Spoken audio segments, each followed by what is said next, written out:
What's up, guys? For those that don't know me, I'm Chris Romano. I've been a strength and conditioning coach for over 11 years. Coached in both professional baseball and professional soccer as a strength and conditioning coach, performance coach, and part of my responsibilities have been rehab.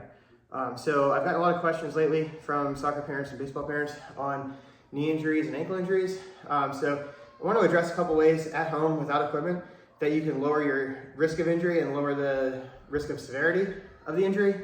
We can't prevent injuries, but we can definitely lower the risk. All right, so a couple things called CARs, Controlled Articular Rotations. We're expanding the range of motion of the joint. Very important, especially for like girls sports, like girls basketball, girls soccer, where you see a lot of knee injuries, ACL specifically. All right, so if we look at the knee, right here's the tibia, top of the tibia. We're just gonna rotate that. So we're gonna hold the upper part of our leg, all right, where the femur is. We're gonna hold that still because we don't wanna move at the hip. And we're not moving out of the ankle, we're moving just the tibia and we're rotating it out and in. All right, the knee actually has a rotation in the joint, all right? So if you see right here, just rotating the top of the tibia, okay? So what this is doing is this is helping expand the range of motion of rotation within the knee. So let's say we get hit like that, the knee's already been in a rotated position. You're still probably gonna get hurt if you get hit hard at that angle, but the severity of it would be reduced, okay? Similar with the ankle, for ankle sprains, if you land on somebody's foot or something and it twists, right? We wanna have a bigger range of motion.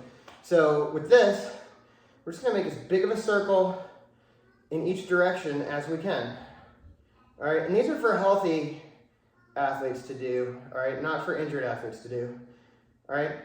And I mean, like, I'll sit on the plane when we're traveling and stuff, and I'll sit here and do knee cars right here, and then the ankle cars with the circles, right?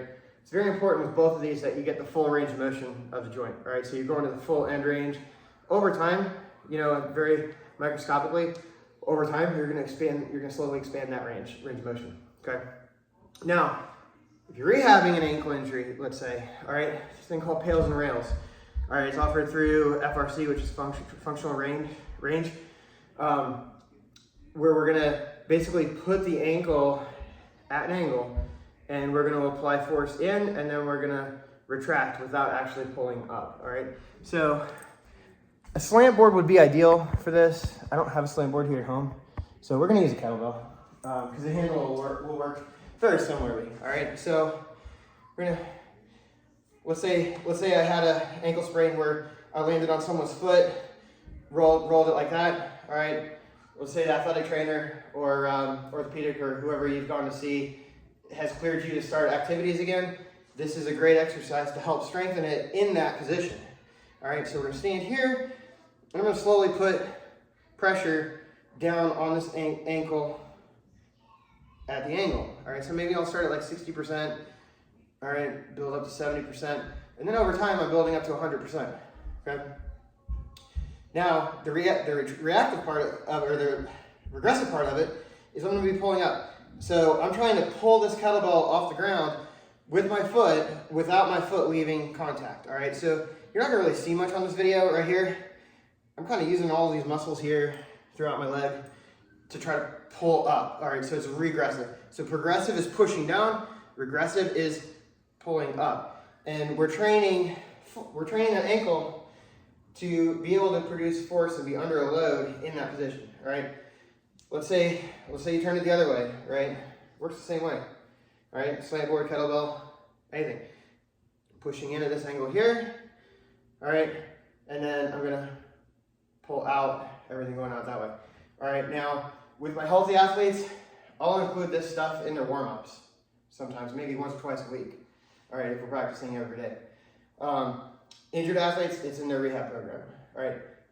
Pails and Rails, this progressive, regressive stuff, you can do that with healthy and rehabbing athletes. The cars, you really want to do that when you're healthy so you can really expand that range of motion. If you're feeling a sticking point, for example, in that joint, you can work around it, all right? Good example of this, any joint, you can do cars with any joint.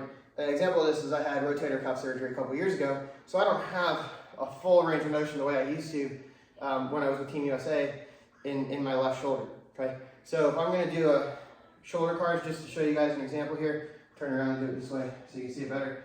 All right, my uninjured side, I can go up.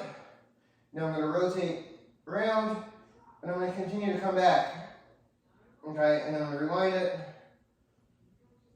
and I'm going to come back. All right, I can make it pretty much a full circle there. Now with the side that I had the surgery on, all right, I didn't fully rehab it to be an athlete anymore. All right, I get stuck here, I'm going to rotate out. Now I can't keep going back, so I'm going to have to go around that sticking point right here, and then I can get back on the plane of that circle. Okay, and then as I rewind it, again, I'm going to get stuck right here where I don't have that range of motion. I'm going to come back around, and then continue the circle. All right, so you can do that with shoulders, hips. Hip cars are great, right here. All right, excellent for soccer players. Right, more range of motion you have in the hip, the better. All right, any joint works. Just a quick tip.